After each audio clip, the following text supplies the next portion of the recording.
What's going on, people? You know who it is. It's your favorite cousin. He's actually not your favorite cousin, but he's your boy, Mr. Sturdy Pot. Hey, girl, Pixie. And we are here with one of our special cousins today. Please introduce yourself. What's good, man? It's comedian Skeeta G. How y'all doing today? All right. And we are back. Got the three amigos in the house. Mm-hmm. For some reason. Oh, but anyway. It took a shot. Yeah, but I feel attacked real quick. I feel, okay. We ain't gonna dwell on that, man. Okay. We'll sit and talk that guess. We'll get all in this business and find out what's going on. You know what I mean? So, before we get started, question I always like to ask everybody, who is Skeeta G, man?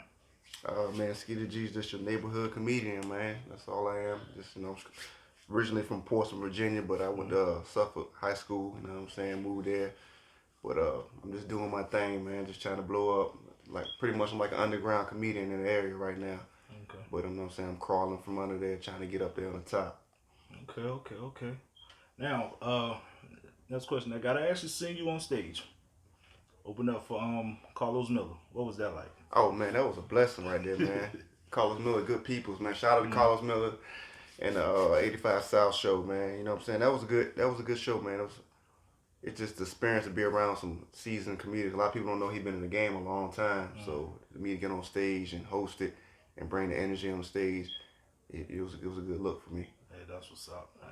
So tell us about some of the celebrities that you've had a chance to work with. I've seen you take pictures with a lot of people. So let's just give people a little bit of information about that. I did a lot of shows. I met a lot of great comedians, man. Did a show with Michael Blackston, Bruce, opened up for Bruce, Gary Owens. I had the pleasure to meet Chris Tucker, Donald Rollins. Oh man, the list goes on, man. Don D.C. Curry, Hope Flood. I don't know if y'all remember Hope Flood. She used to be on Linnell. I met Linnell in L.A. That's my baby. Auntie Linnell. Who was your favorite comedian? That all time? Oh, that I met, that I was starstruck, or this comedian that I met that was just... Either one. Yeah. Oh man, my favorite comedian pretty well Chris Tucker, man. Yeah. And I met him. He did a spot. He did Norfolk Scope. Mm-hmm. Went backstage and chopped it up with him. I didn't perform, but I got backstage and we talked. He was good. He was down to earth. You know what I'm saying? He told me some little key things I needed to do to get where I needed to get. He was good peoples. Hey, that's what's up, man. I got a side question real quick. Oh, Bruce, good peoples too. Shout out to Bruce, man. Love him. He's good. Definitely. You gave me a thought real quick when you said Chris Tucker was down to earth.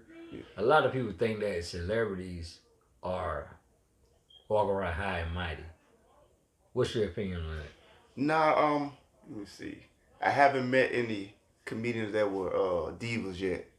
Mm-hmm. But when they see you and they know you got that, they give you that energy that they're like, yeah, he got that, the it factor. Like, I met Ricky Smiley one time.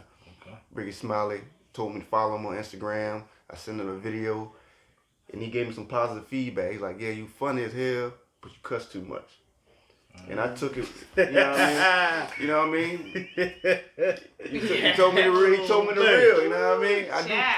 Yeah, so it's talking about. Yeah. We ain't supposed to cuss on No. No. We laughing on the inside Because we Mr. heard the Sturdy Pot same over thing, here, you yo. know. Yeah. Hey, that took a stab to us. Yeah, man. I mean, It's all right, though. I ain't a clean comedian, but sometimes the cussing takes away from your dialect or what you trying to put out there, and people just think it sometimes it turns people off. Some people it does, because if every word is a cuss word after you, people like, is he gonna say any? Is he? Yeah. They lose the point in what you Trying to say, but sometimes some words do hit. Like a F word or B word may hit with the with the joke, yeah. But I don't write no material, so when I'm on stage, I'm going off the dome, so I don't have time to think to change it to make it Exactly. But I have to work on it. it. That's what I'm talking Yeah, about. but hold on, let him finish what he's saying though. Finish what he's saying. But I have done clean shows. I mean, shout out my man Quincy Carr. We did a clean comedy competition. He was kind of like shaky about putting me on because he always see me do cursing, and I ended up winning it 3 times in a row. Okay. So it was a blessing doing that because I used that actual taping that he filmed to get an audition for something else because they wanted clean. Okay. So sometimes you gotta clean it up especially for TV.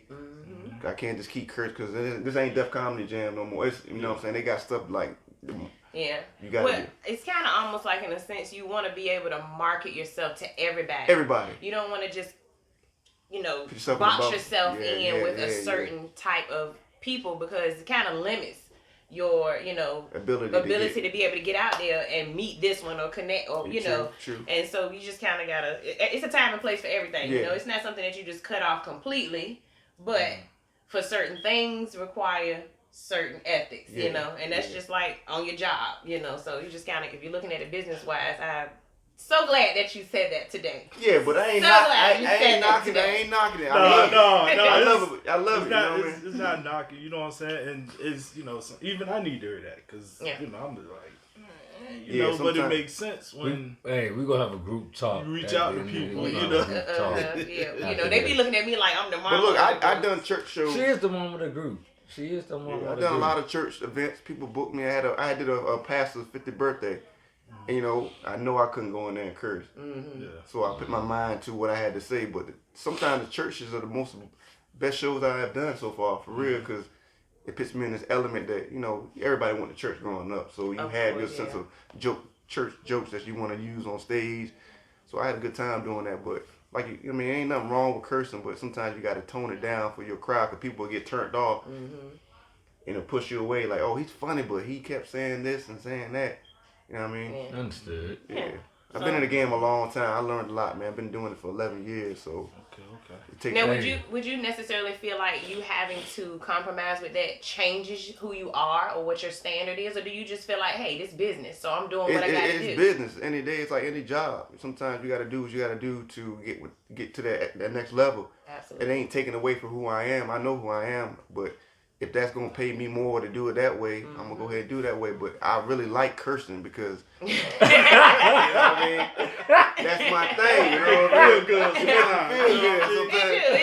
A little F word, a little quick, a little thing. Like he said. You know what I'm saying? So that probably, everything we do sometimes, it touches, and then I'm pretty sure that touched Mr. Stir the Pot today, so we go. I feel the same. We go. Don't feel the but you know what? I'm gonna tell the whole team. Hey, I learned. I'm gonna change it up a little bit. You know what I'm saying? A little bit, but I'm gonna change it up. I think we should just cater to the guests. Yeah. Or cater to the environment. Yeah. Because if I want to say fuck that shit, I'm gonna say fuck that. But you gotta, as a comedian, this is what I usually do. It depends on who's. Let me give you an example of what I do. Usually when I do a show, I'll sit in the corner and watch everybody come in. And then I observe everybody. And I'm like, yeah, they probably would like this type of boom, boom, boom. When I go on freestyle, so I know how to cater to the audience. Because you don't want to, your first initial joke got to hit. You don't want to turn them off. Right. Because once you turn them off, then you got to go fight through it. You got to hit them. And you make sure you hit them right. And once you hit them the first time, it's roller coaster, then you just go ahead and go in after that. But see, that's where we different at.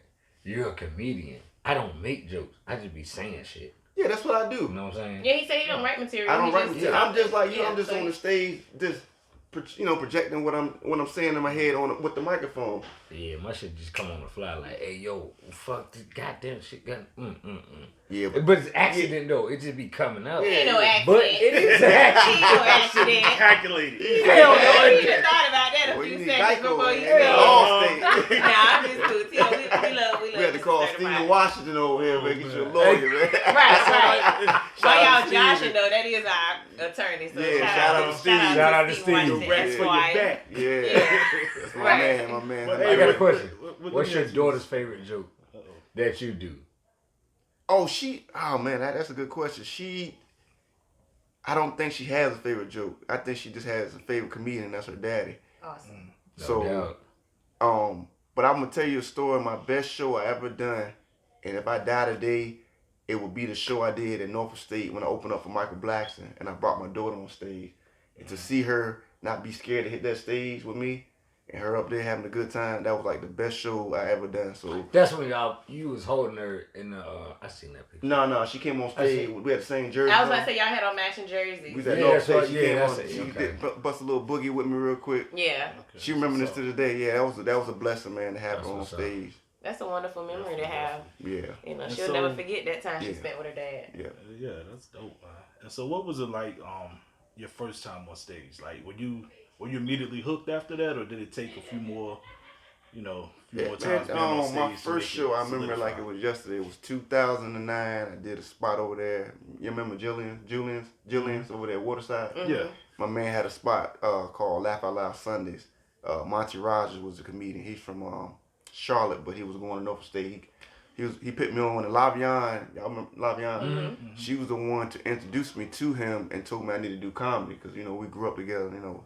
So I went down there. I had everybody from my class come. I had about 40 people come. And I just went on stage, man, and I actually practiced before I went on. Like the only time I ever practiced was when I did it and was in the mirrors saying how I was going to do it and whatever. It was good. And I was just hooked, dog. That experience was like, this is what I need to be doing. Because I ain't grew up thinking I was going to be a comedian. Mm-hmm. In school, I joked on folks on the bus. I'm about to say. I'm about to say. If memory serves me correctly. You used to bird people. Yeah. Hey. You told me I ain't going to be no kid. Get one of those superlatives. I didn't get voted nothing because I was in night school when they did it. I thought you got one of the superlatives. Big Steve got it. Hey, yeah, he wasn't even funny. The only, shout out to him. He just came past last night. Yeah, Steve, my dog, man. Yeah. Look, I was in night school, but I got a spell from 12th grade. So I had to do. He said he wanted the school, so how you gonna get the job? Well, yeah, we remember. Steve wasn't funny though. He was okay. Not, he was a bully. He was not funny. Man, I wasn't there. They gave it to the man. Shout out to this Steve. nigga though. When we used to ride through Purpose Grant, he was burning everybody on the bus. Hey, yo, I used to sit on the bus like this. Yeah, I was a cook. Putting a book bag up like this. Hey, Skeeter going through. Don't start today. Don't start today. I think everybody had somebody like that because I went to school with, of course, my husband.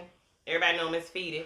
But Aaron, Terrence, all of them from Bellsville. Chops. Yeah, y'all were ruthless. Look, y'all had us crunched down in the seat on the school bus. You was gonna catch it. You gonna get that. Yeah. But you know what though? It's niggas like that make me who I am today. Cause I talk shit to anybody right now. You hear me? Back in the day, when I was younger. The one thing I did, I didn't do it to hurt nobody's feelings. I just did it was all fun. It was all love. Yeah, but I had a couple run-ins with people. Cause I wasn't from Suffolk, so when I moved to Suffolk and went to John Yates, people tried to come at me. You know what I mean? Yeah. Big dog. What's up? Big homie. What up, baby? What's up? Chilling. I'll be out y'all had. Yeah. So I moved to Suffolk and went to John Yates, so they didn't really know who I was. So they tried to fry me. But when I got in there and started frying them, they were like, "Oh, this dude funny." Well, that's the difference between us and these kids. Now, 80s babies had tough skin. We could get through it. It didn't even You went home and learned how to joke something. Exactly. You went home and practice you a few lines so you can get back on the bus with nowadays, they cry. Police getting called, social services, child protective services. Oh, mama, he joked me. What they call it? Virtual bullying. Yeah. So look, I want to bring it back around to fatherhood.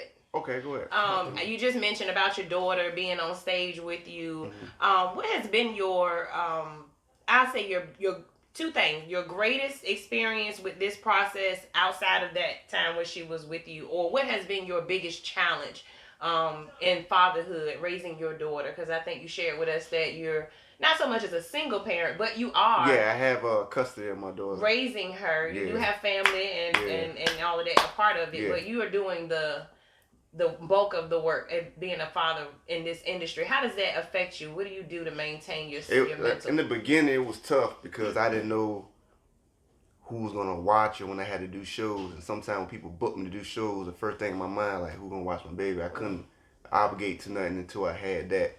But as time went and I had the process of learning how to, some shows I could take her to, some shows I couldn't. My sister or somebody could watch her. Mm-hmm. But it was rough because I was like, dang, I better do my show because I can't leave her at home. It ain't like how we grew up, your mom can leave you home at 6, 7 years old, lock the door. You can be in don't there. Touch the stove, don't touch nothing. But nowadays, CPS come get you, you done. You know what I mean? But it was tough, man. But now as she get older, I can leave her with people because she can talk. She can let me know if somebody done something to her. So that was the most important thing I was worried about, leaving her with people that, the way the world is now, you can't trust everybody with your kids. I know that was one of my pet peeves. Yeah, but like the Funny Bone, they used to let me bring her in, let her go in the green room, and let her sit in there, and she'll peek out and do, they'll come feed her, get her everything I need to do. But shout out to the Funny Bone for that. But it was tough. But, it's getting better now. Push through. Yeah, Awesome. yeah. And so, when you first started, man, did like friends and family try to talk you out of doing comedy and stuff, or were they more supportive of it? My pops he didn't understand that you can get paid doing comedy, because my pops was in the service, so all he knew was getting that check every 1st and 15th. Yeah. You know what I mean? Yeah. So the comedy thing, until he came to a show and saw me doing my thing, my dad put me aside like, son, you got that. He was kind of proud because he couldn't see how you take care of family doing this, because he doesn't know. You know what I mean? Yeah. He's not into it. You know what I'm saying? He knows comedy, but he's not into the point of the business part. Yeah, of it. yeah. So he was kind of like, my mom was all about it. She came to every show. She was my biggest fan in the front, yelling, "Skeeta, do your thing." But it was tough. You know what I'm saying? But my pops, he respects it. Yeah, that's he can dig it now. Yeah. Definitely. And, shout out to all the parents who support their children moving yes, through sir, life. Yes, sir. Also, too. Shout out to them single pops, too. Yeah, shout out. Yeah. Thank you. Let's really our get dad. into the comedy stuff now. So what was, out of all the shows you done, have you ever bombed? Man, What was that like, if it happened? I ain't gonna say I ever bombed, but I did a show one time. I had drunk some alcohol before I did it. And from this day, hey, look. Look, from that moment, I ain't done it no more, though. I had some cranberry and vodka, man. This before Ciroc came out. I was drinking some Goose. I think I had like 2. And I got on stage, man, everything was blurry. I was slurring my words. I was sweating. I couldn't think. And people were just staring at me, man. I was like, dang. I made it through. Yeah. But never again would I ever do.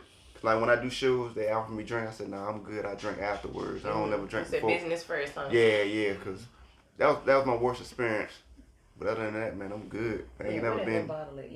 You want to slide that over here? Look, No, I'm just joking. You gotta have a sober mind, man, to be on top. Yeah, man. you do. You gotta be focused. Ain't nothing wrong with having a little bit of, adult beverages, but Yes. I ain't never been booed. Knock on wood. Let me knock on your Yeah, fireplace. knock I'm out the scenery, man. Yeah, to knock on that wood. Yeah, I ain't never been booed. I've been heckled, but I ate them up.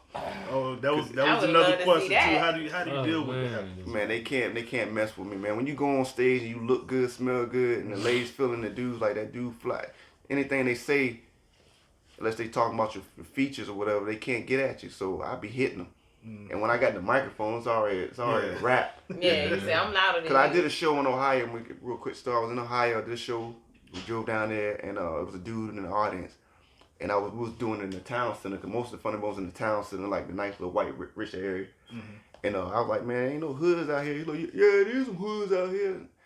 So we were going back and forth. I was behind the tree because you couldn't see him. So I'm going to send the video to y'all so you can see it. But I was going back and forth with him. At the end of the show, he's like, man, you ate me up, dog.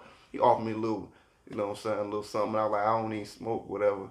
But he respected me because he's like, yeah, the dude got snaps. Okay. Yeah, but he tried to get at me. He couldn't get me, though. So he ain't had nothing for you. He ain't had nothing for me. I couldn't see him, though. But what I was doing to, you know what I'm saying, get him, people like, oh, he funny. I couldn't see him because the lights and stuff. You can't see the it's people's face. dark, yeah. But I was eating them up. So let me ask you this, too. When you on stage and you get a heckler, let's say you already killing it, and then they start trying to get their little stuff off, do it ever go through your mind like, bro, do you not see me up here killing this and you really want to focus this attention on yourself? It usually end quick. I never had nobody go longer than maybe like 2 minutes with it, and they cut it. But I ain't never had nobody get to the point they like messing up my whole set that I got to get security or somebody to come get them. They usually respect me after a while, but like, oh, you got it, homie. There's a way you got to do it, though. You can't be over aggressive to them like on some fighting stuff, because then they going to want to keep, you just got to be funny and keep it like with the smile with it. And then eventually they get off you. But so I seen some comedians go in with people like, bro, why you keep going in with them? You could have just changed that format and just went somewhere with it. But I don't get into no feud with nobody. It ain't even worth my time. Taken away from me. Right, money over madness. Huh? Yes, sir. There you That'd go. be the video that go viral. You be like, really? Right, and that'd be the moment All that the you have stuff to be like, all the stuff that I've done. Comedian getting a fight with a audience member. Yeah. You know, they love the They bad love that. stuff. They love the negative. I almost shade room now, but y'all wouldn't put my other stuff. Yeah, world star. Right. So look, tell us about about this comedy roast that I saw you putting together. Okay. And, you know, give us some names of some people that you got involved in it. Shout yeah, out. man. Basically, I put the show together, man, because it was Christmas time, and it's kind of hard to get your headliner to come in, because since the COVID thing hit, right, you can't really expect the room to be packed. So I wanted the headliner to come to a room where it's packed instead of having them come out there and not have no audience members. So I thought maybe we should just do the roast battle. People love to see somebody. People are confusing it. The roast battle is pretty much, roasters usually be one person getting roasted, but we doing a one-on-one like a rap battle type joint. We're going to pull names out the hat. They ain't going to know who they roasting. To make it, you got to be on your shit, you know what I mean? So I got 10 people on the flyer, man. I got my man King David. I got 3 females on it. I got 2 white guys. I try to keep it diverse. You know what I'm saying? So it's Triple Effect Lounge over there in Newport News on Denby, 416 Denby Boulevard. Y'all make sure y'all come out, support it. We're going to try, there's going to be a $200 cash prize to the winner. What's the date? It's on December 26th, day after Christmas. All right. So a lot of people going to be home. What? Yeah. We should make a BNT My podcast, birthday too. You know. You on the 26th? No. He's just making up You just stuff. won't let me have my shine, man. Yeah, my dad's birthday on the 23rd. We might have to come and Yeah, y'all ain't gotta pay nothing. Y'all just come through, slide through. slide on through. Mike can do a little interview joint afterward for the winner. Hey, that's what it is. Okay, that would be nice. Yeah. Thank you for that opportunity. See how Matter of networking fact, happens. what day is that on? That's a Saturday or Friday? I think Christmas fall on a Friday, so I Yeah, think so it's that's a Saturday. I'm gonna have to put that in work. I'm definitely coming through for that. Yeah, because we're going to go without You you. should be off. I know y'all. I'm just joking. Oh yeah, I should be off. Yeah. He worked for the post office. Oh, nah, you ain't off. You delivering mail, baby. Yeah. Shout out to the post office workers, man. Man, getting it in. I see where this is going. Nah, man. With all respect, man. I'm ready to You man. direct that one to your buddy here. You direct that Now one to that your we buddy. got the good stuff out the way, I see where this is going. I'm gonna let you know right now. If you get roasted, bro, I'm not cutting. I'm off. letting- And I'm going to laugh. I roast this whole. Let me tell you No, something. don't do it. Don't Please do it. don't. All I'm right. gonna go. Anyway, Hold on. Let me see. so which Right When you- to left, You know Really? what? left to. How do you read a book? If you to gotta right? ask. Oh, left to right. So Read it then from I'm back just to the have front. go. It's gonna be like a pendulum, a clock. You know what? I'm gonna just do Next this. question. so when you Alright. on stage, man, what are some of the I guess the worst crowds that you've seen to perform for? Older crowd. Maybe because a lot of people think when I'm on the older crowd, maybe like 50 and older, they think I'm young. Mhm. So the stuff I be talking about, they looking like, how does he know that? Knowing I'm 39 years old, so You said that? yeah, I'm 39, bro. Get the fuck out of here. Swear to God, I'm 19. 29.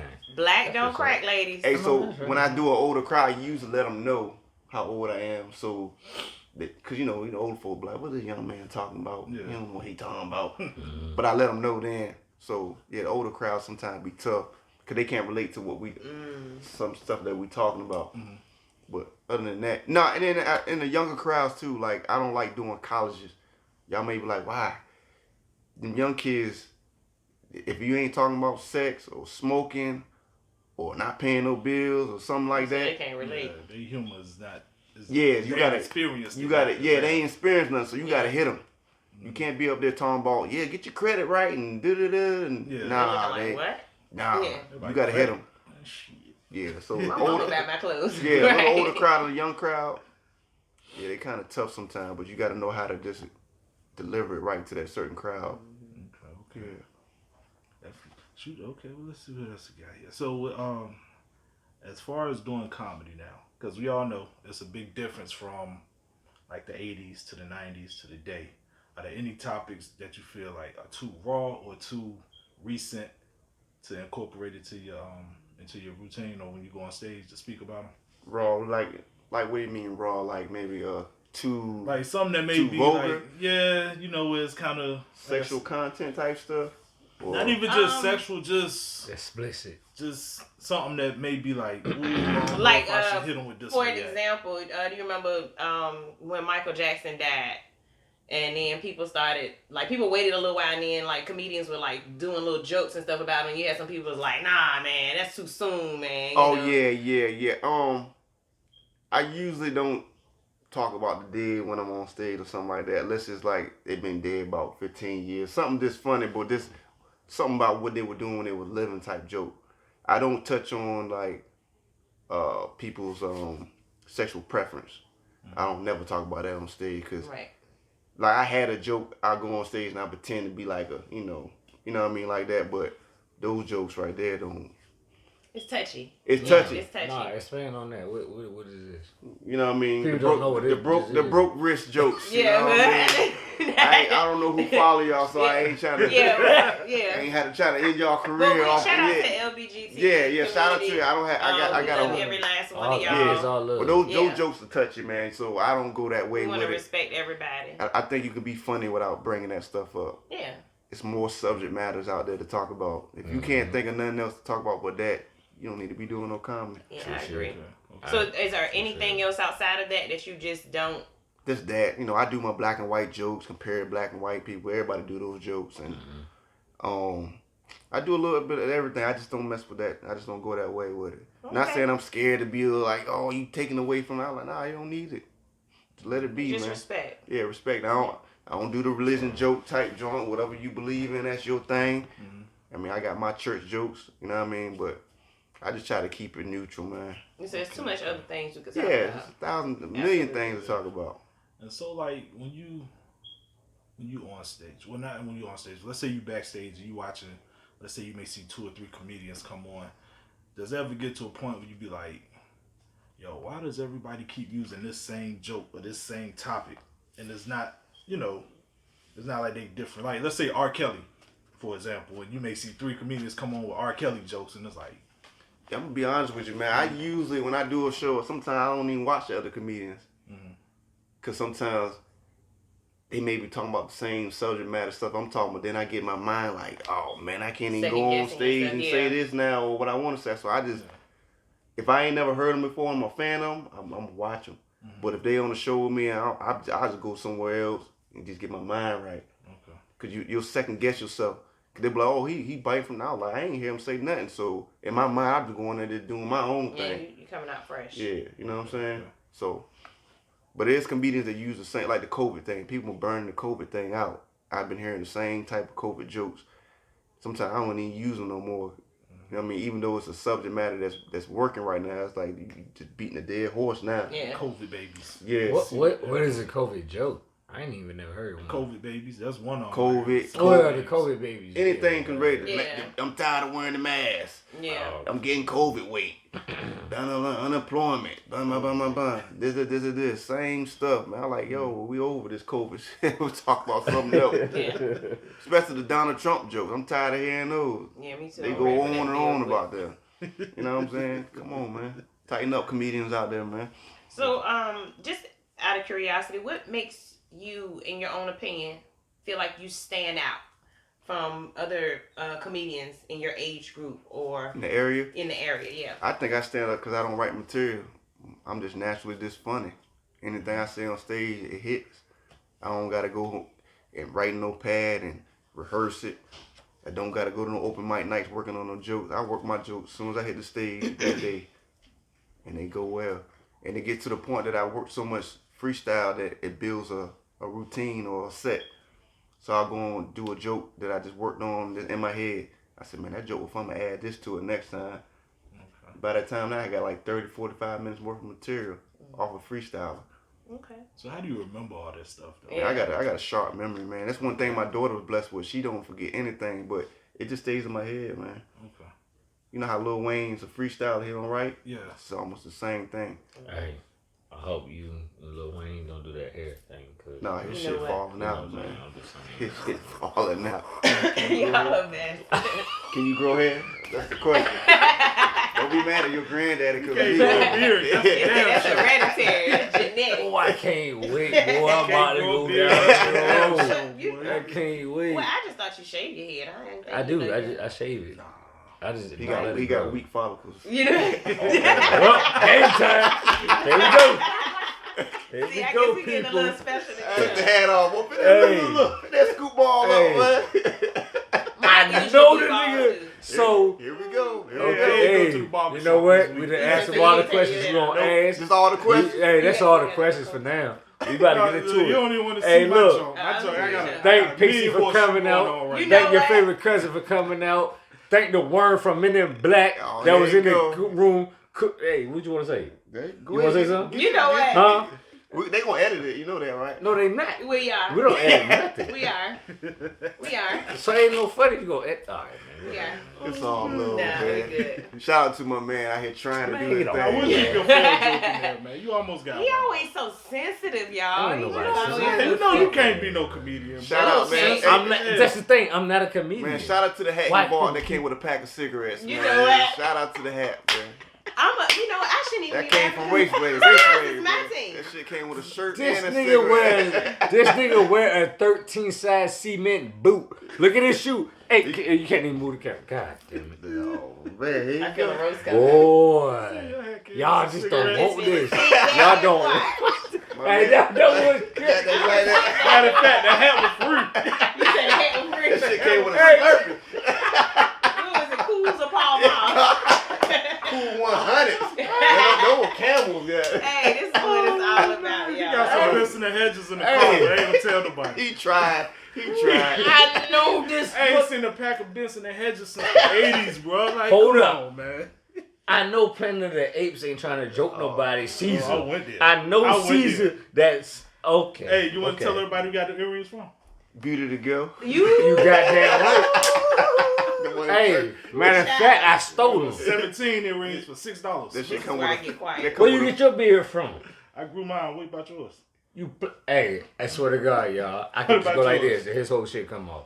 Do it. Glue. He said, It's I'm just gonna like tell you. It's just like a paper Hey, patch. his beard look like it got ants going through that motherfucker. Oh, man. So look, There you Take go. your hat off. I want to ask you this. Scoop ball head. I got Hey, Yeah. this nigga head look like a bowling ball. If you take his hat off, you just want to go straight to the bowling alley and be like, strike. What your hair look like? chemo. I'm on you, man. Why you do? I ain't even coming here for that, You know what? man. I'm Man, gonna look like switch a model the from scenery 2003. up. 'Cause I That's got a some, 2003 outfit, boy. you know what?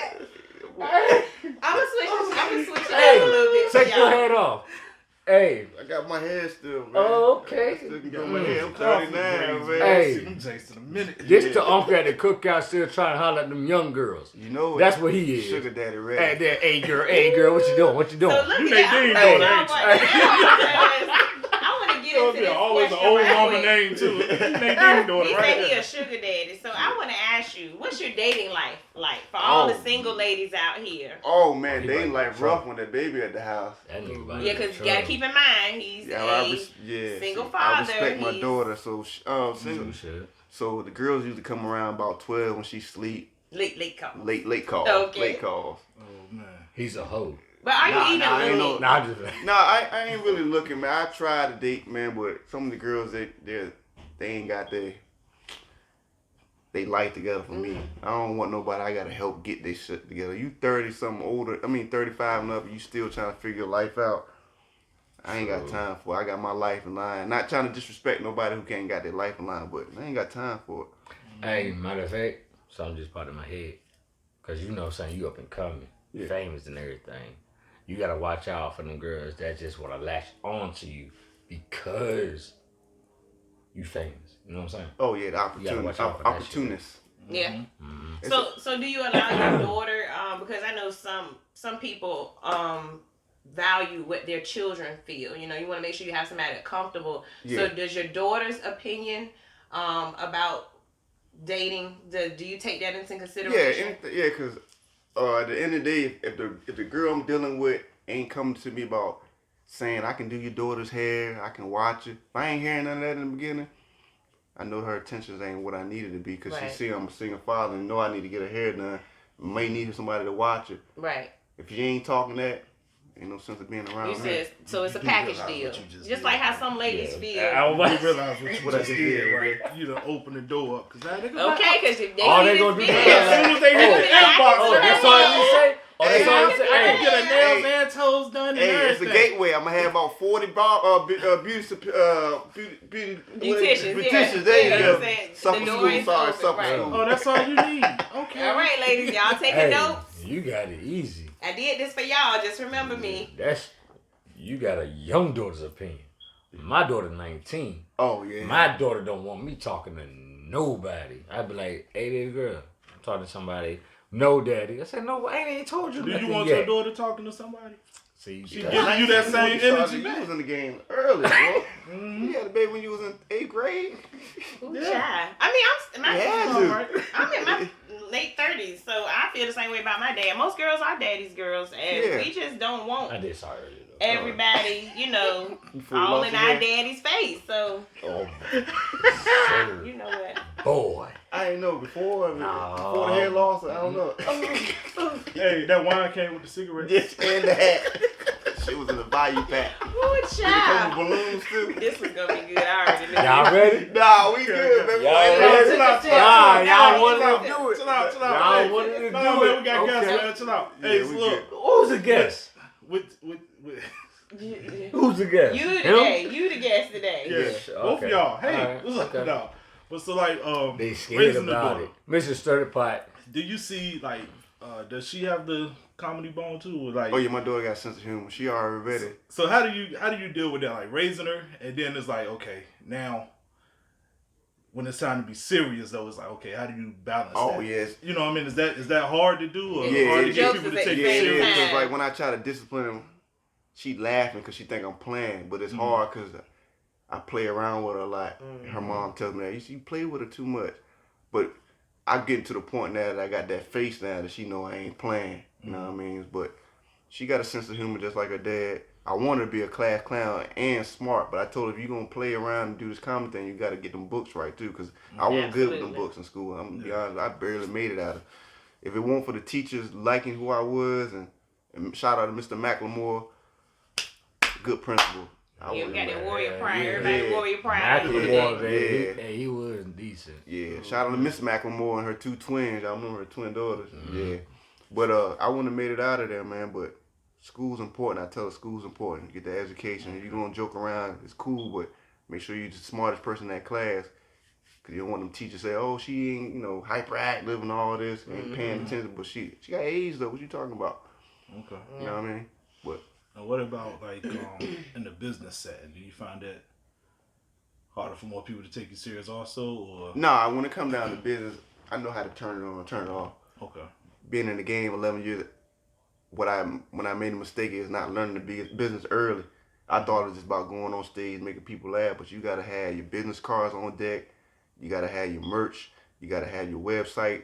You got to have everything you need, because it's been shows out there and I ain't had no business card. People looking at like, you do comedy, where your business cards at? I'm over there like, So you got to have everything in line, man. You got to know how to talk to the white folks. Yeah. Okay. You got to turn that, that slang off and go in there and talk with some sense. And you got to dress when you go there for them type of, meetings and stuff. You got to know how to do any job, man. You got to know what you got to be, what you got to talk to the boss about. It's all a game, man. Definitely. You play the game right, man, you get where you need to get to. Don't let the game play you, though. Absolutely. I definitely agree on that. So, look, if it's anything that you want to tell an upcoming comedian or anybody aspiring to be in this industry, outside of what you just said, what are some other good notes that they could take about that part? Man, if you striving to be a comedian or anything, rapper, whatever, singer, just learn the business first. Learn what you're getting into, and don't be afraid to be told no. You know what I'm saying? You don't get to know the yes on everything you do, and keep pushing, keep fighting. Don't give up, no matter how old you think you is, and how old. Age don't have anything to do with you making a successful career out of anything. Because good story, Bernie Mac, when he made it, he was damn near 50-some years old almost before he made it big. So keep striving, keep doing what you're doing. Make sure you have a support. Don't be worrying about people supporting you. Support yourself. Right. Because when it's time for them to come support you, you be long gone. Don't even worry about it. The crazy thing about the success, the people that you don't expect to support you, be the ones that don't even know you. That's the crazy thing I learned about. Yeah, definitely. Yeah. Man. It's always the people that you least expect. The ones you know are going to be there. Those are the ones sometimes that usually leave kind of. But you can't get stuck on it. It's been many friends I want to come to the show. They ain't been to the show. I'm coming. Don't get stuck on that. Eventually, when they come, they gonna be paying. Right. No freebies. No freebies. Stay grounded, stay blessed. I'm Skeeta G. Shout out to y'all for having me on this platform, man. I got one more question for you. All right, talk to me, baby. Before we let you go, man. So, with the rise of like the skit comedians, Internet and stuff like that. Yeah. Do you think there's still a place for stand up, and do you think that skit comedians get a lot of bad rap because they came up a different way as opposed to that's a good going question. straight to the stage? I have, since I've seen the internet comedians come along, I've seen a couple that were really good, and I've seen a couple that were really bad. The stage and the internet is two different places. You can edit that video 100,000 times, but you can't edit being on that stage unless you're doing a taping. Yeah. But it's two different things, two different beasts. Cause you can have material for days on the internet, visual, but being on stage on that microphone talking to the folks, if you ain't ready, you ain't ready. Cause I ain't gonna pick nobody's name out, but I seen some comedians go on stage. They just need to leave that stuff on the internet and leave the stage alone. It's a different beast. And I wish that the age of the comedy on stage would come back like it used to be, where comedians came from doing open mic bar nights, building their craft up, and getting fans from going to city to city instead of having the internet. Okay. Cause I thought those comedians were beasts. Def Comedy Jam, Comedy View. Yeah. You know what I'm saying? That's what we grew up on. And then being Richard there Pryor. too, you get to see all the different people and know the different, like the different stuff people into. Yeah, true. Yeah, but these new age comedians, I ain't knocking them because it's a platform that, cause Country Wayne, shout out Country Wayne, he get paid off of this posting videos now. So it's money into it, but I just don't think it's the same craft as being on a comedian on stage. Okay. You're right, because I can laugh at such and such on YouTube, but then if I watch a video of them being live, it ain't the same. It ain't the same because they ain't Different editing. environment. It's like, nigga, it ain't really funny. But I can watch a video like, oh, this shit. Yeah, it's a different beast. It's different. I wish I could get into the internet thing to build my fan base, because I already got the comedy stage thing down pat. If I can get 1 million followers to come to the Funny Bone and pack it out, I'm winning. Because I already got the stage thing already on lock. Right. But you gotta get you a TikTok page, man. I know people be telling me, get one with your daughter. I think that thing. I think that would be dope. I think the COVID made that thing popular. It did. Cause I seen people on there still doing it. If you should have took advantage of the internet is when the COVID hit, cause everybody was on their phone all day, every day. I think I checked my social media before I even brushed my teeth in the morning. Yeah, I do too. That's how serious it was. Cut the alarm off and be like, let me see who liked something. Yeah. Let me see I wake up, I said, thank you, Lord, and then I roll right over to that phone. Yeah, I check my social media and I still be asleep. Yeah, social media is a big thing. But you gotta detox from it though. You gotta detox from it though. Yeah, you do. You gotta take learn. a detox from it. Social media will overwhelm your life for real. Yeah. But I want to thank you for coming on today. Skeeta G. Giving us a little preview of what's to come. It's gonna be me and him. Yeah, follow me on Instagram. Skeeta G, Skeeta 23. I'm on YouTube. I got too many followers on Facebook. You can't follow me on Facebook. But what you about to say? I cut you off? Yes, you did. Go ahead, my bad, sir. I was trying to He don't got nothing to say. Don't touch me, dog. Yeah, he's still hot about that hat joke. No, it wasn't even the hat. You know that's the part it was a cigarette part that got me. It was a cigarette part that got me. I was like, oh shit. But now you remember why you was slouching down in that seat on the bus, right? Yeah. I was like my man Roy Jones, he must have forgot. Right. Yeah, this nigga. Hey, but thanks for Skeeter coming out, you know what I'm saying? Childhood friend and everything. Yeah. Suffolk all day, except I don't even know who this is. Shout out to Pixie, Mrs. Sturdypot, and we're going to end the show like that. And we out. Your favorite cousin, you know who We don't know where about him. You know what? I hate her. That was dope. Thank you so much.